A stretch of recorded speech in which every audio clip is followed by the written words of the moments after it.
Hello and welcome to the Rhythm Factory. I'm Eddie C, and together with my co-host Peter D, we're going to bring you in touch with people in and around the music business. This is the podcast that takes you up close and personal. Well, hello again and welcome to the Rhythm Factory podcast. My name is Eddie C, and of course, to my far right is my colleague, Mr. Peter D. Hi there. We have a special guest for you today. Once again, all our guests are special, of course, on this show. Today we're going to have Thijs Borsten, who's a fantastic pianist, multicultural musician, technician, composer. Maybe you can tell a little bit about yourself, Thijs. Yes, I'm a composer, arranger, and producer, and a piano player, and I arrange my own projects for theater and making CDs. Okay.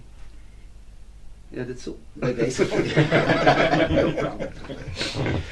You got a question? Yeah, well, Thijs, I studied your website, and you are a jazz and world artist with a classical background. And I was wondering, what made you come up with the idea to write music and programs for children?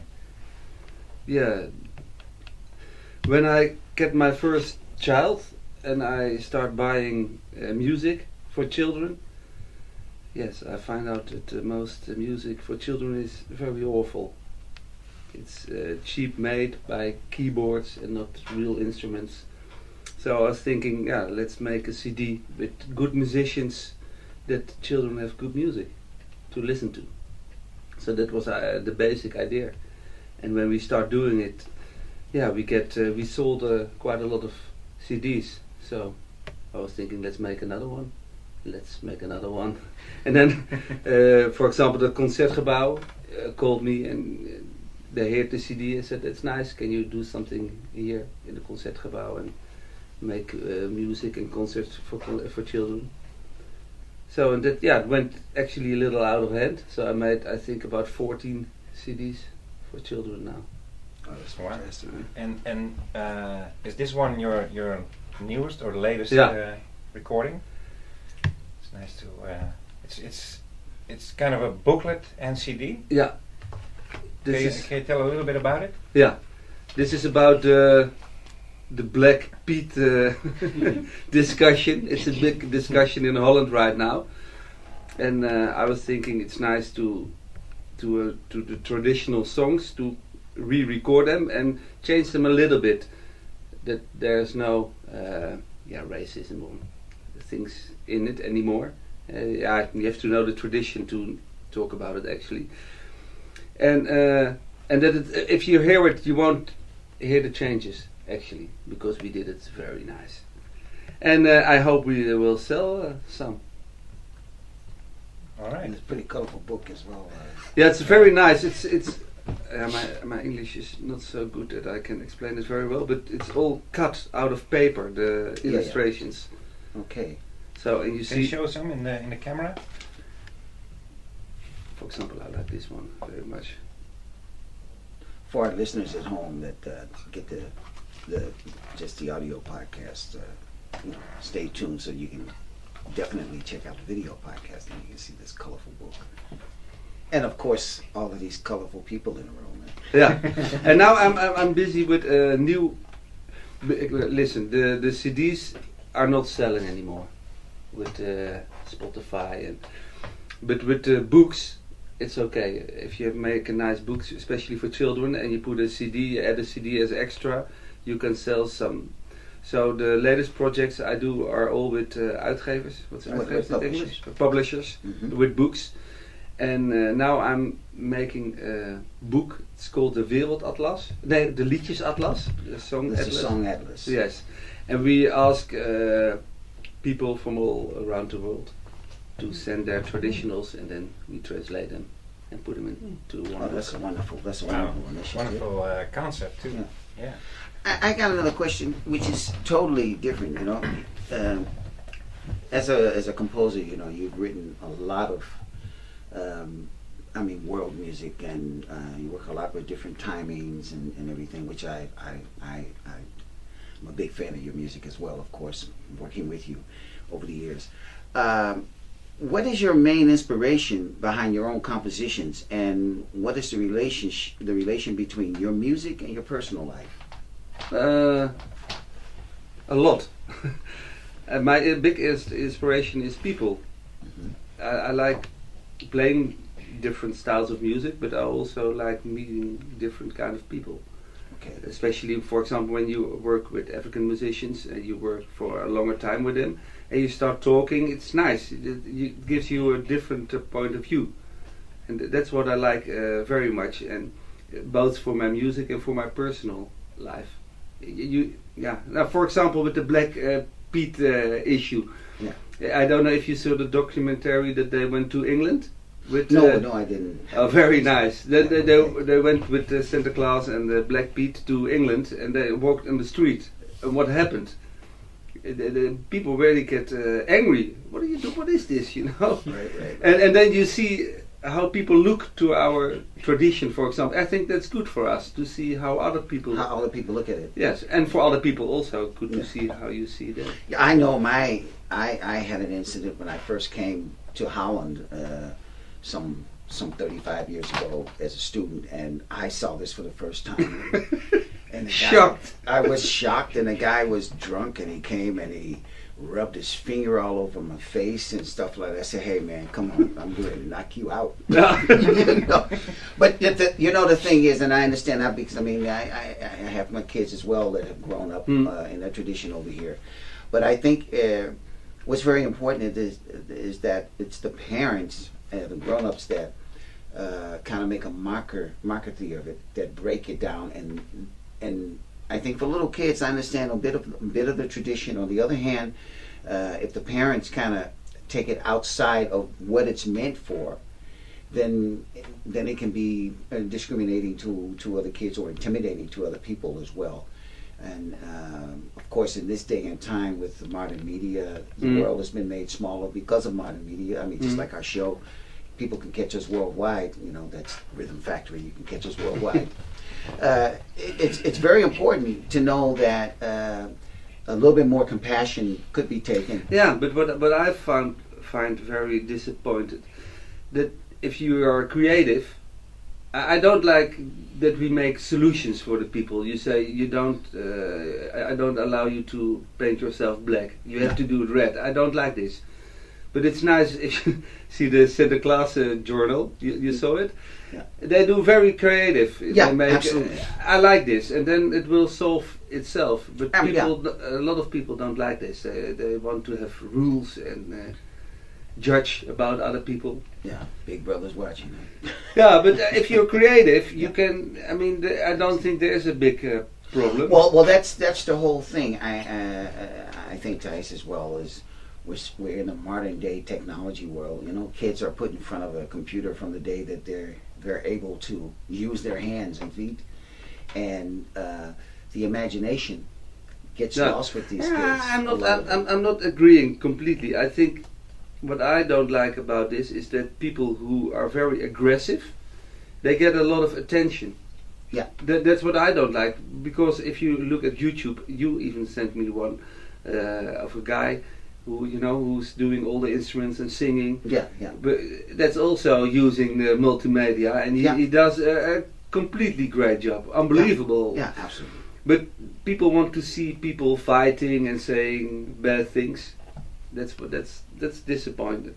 Yeah, that's very disappointing. I mean, you see all of these games where you see these.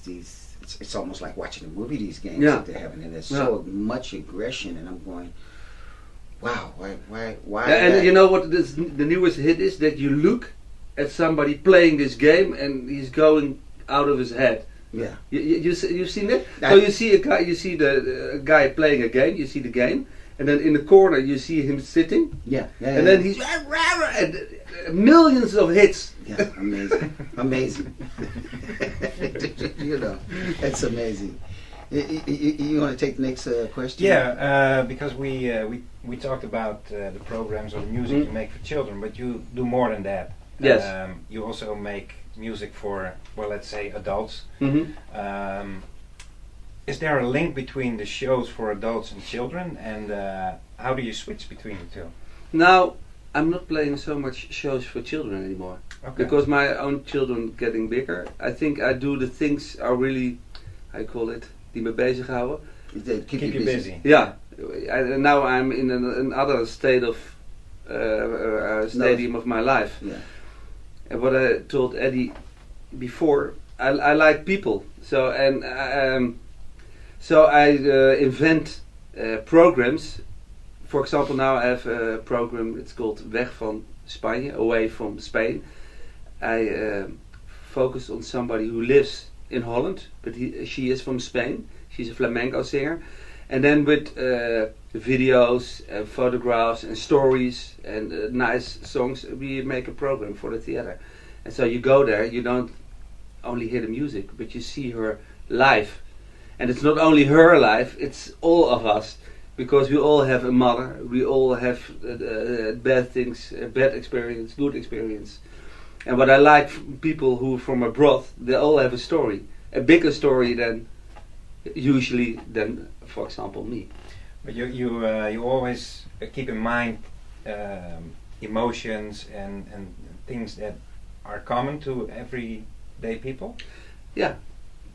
I think when somebody, I always start with play the song of your deepest memory.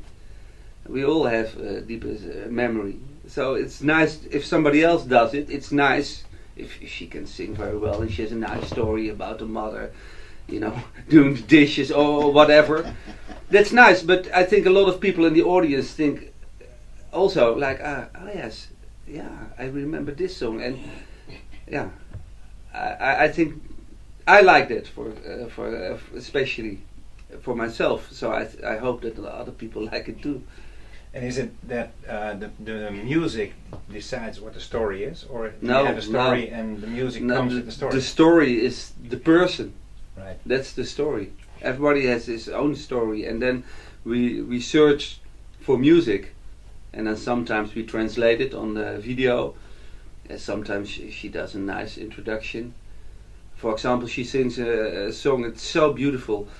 It's she's grown up. It's the singer is called Herminia Fernandez Cordoba, and she tells a story about that she was grown up with 8 brothers and sisters, and a little brother, he was very sick, and doctors told her he can't hear and he can't see, but she always sang a song for him, and she says, yeah, I know for sure he could hear it, and then she starts singing the song.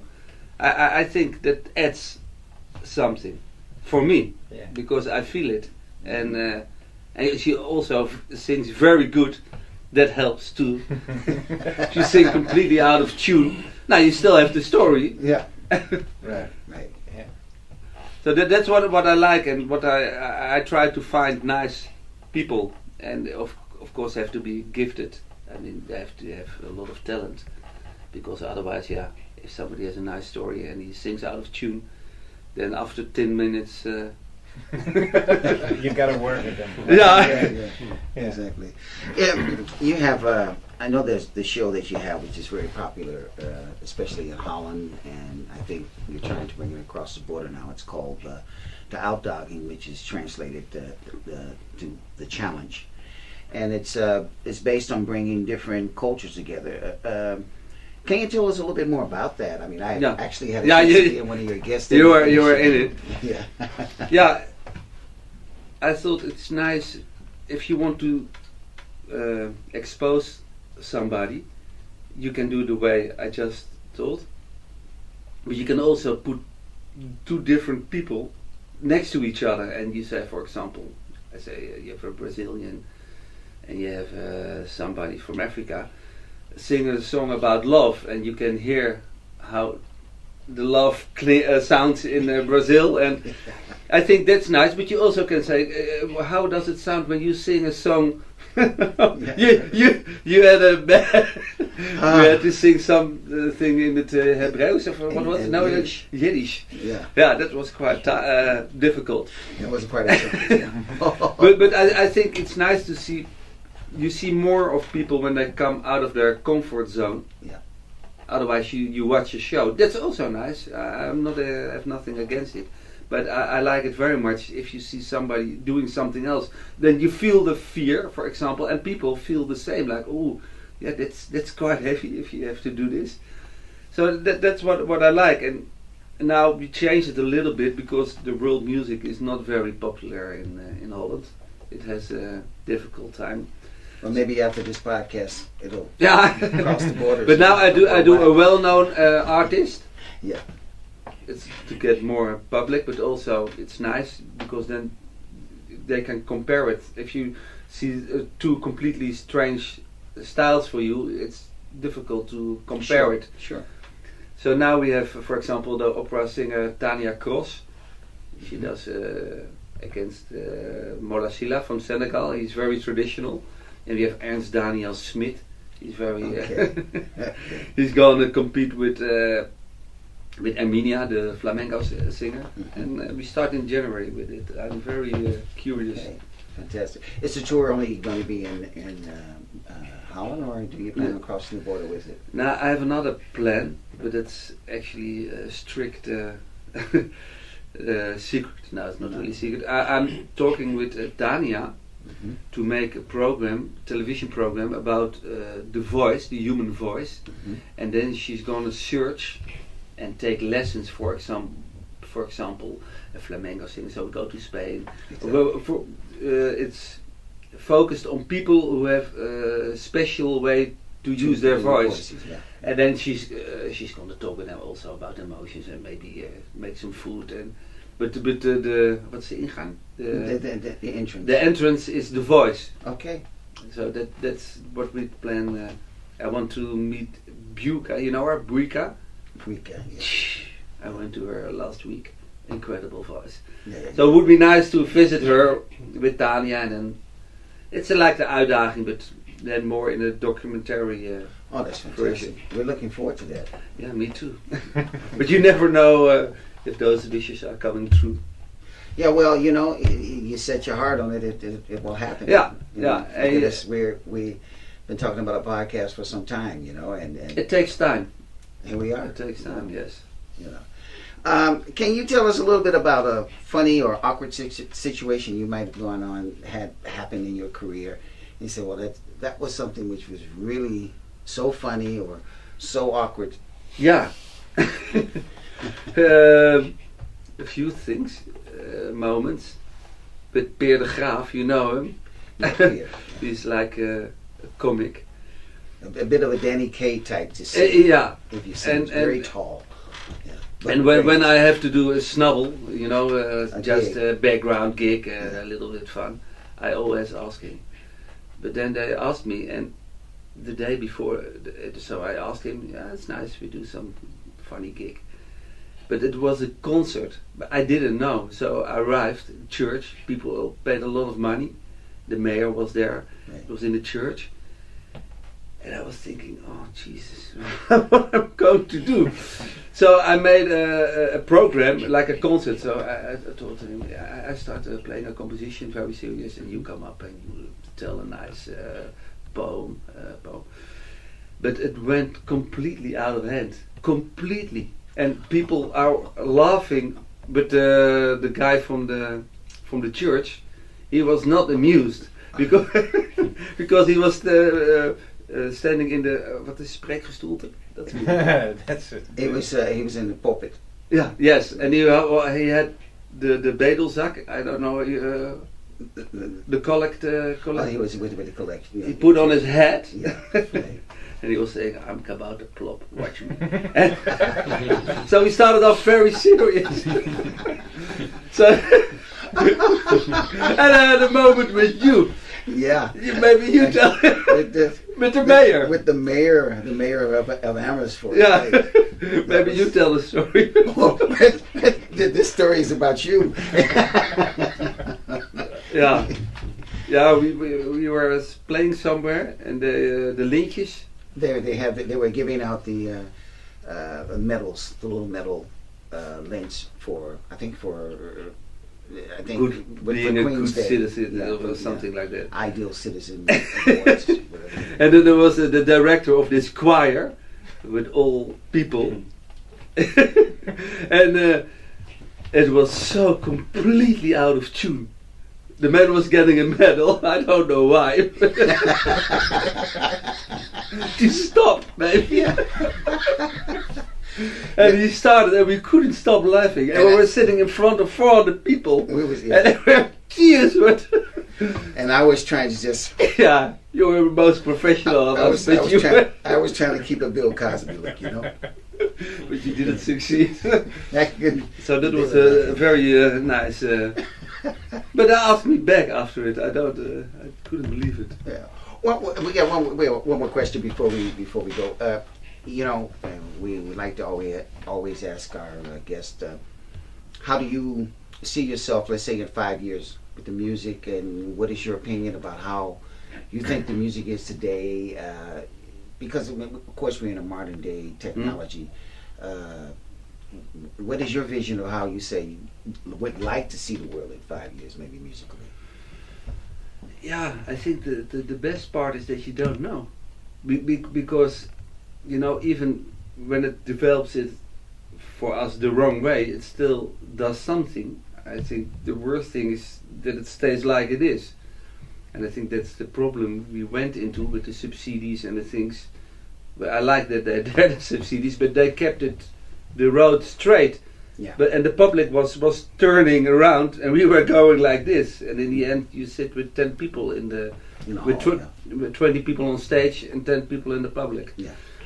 For myself, I hope that I create my own public. It makes you free. I mean, that's important. And the theaters, if they book you, they only do it on recette, or they rent you the hall. Yeah, that's true. So that's I know that's the future. So if you have public, you can do your thing and make money. Yeah.